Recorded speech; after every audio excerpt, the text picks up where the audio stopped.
Hey, so Athena actually introduced ancient Greece, according to Greek mythology, to a courtroom or a trial. But why did she do this? This is some content I cut from my upcoming deep dive into 12 Angry Men, my favorite movie. So essentially, she said, I want to give judgment and justice.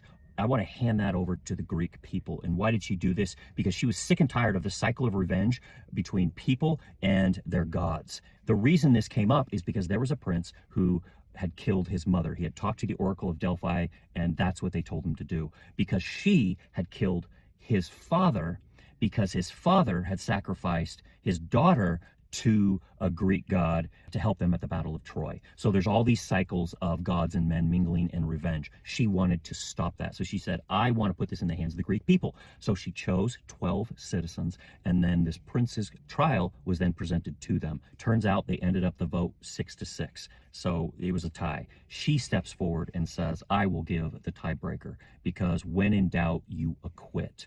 And she was so impressed with how they handled this whole ordeal. She said, this is how I want you to execute judgment from here on out. And thus was introduced our concept of a trial or a court, according to Greek mythology. But what these trials have tried to do ever since then is really remove human error from the entire process to get as close to truth as humanly possible. It comes down to a few principles. The first is to consider legitimate evidence and to weed out evidence that's bad. The second is the burden of proof that we hear about, meaning the person that is bringing the claim, they're the ones that have to bring the evidence to persuade people, not the person that's not bringing the claim. That's the burden of proof. And then you also have the cross-examination of witnesses to make sure that their bias and their mistakes are thrown by the wayside. So those are the principles that are often personified through what we see as Lady Justice, right? The statue or the image of a lady with a blindfold. She's got in one hand the scales where she's weighing evidence, but then in the other hand she has a sword.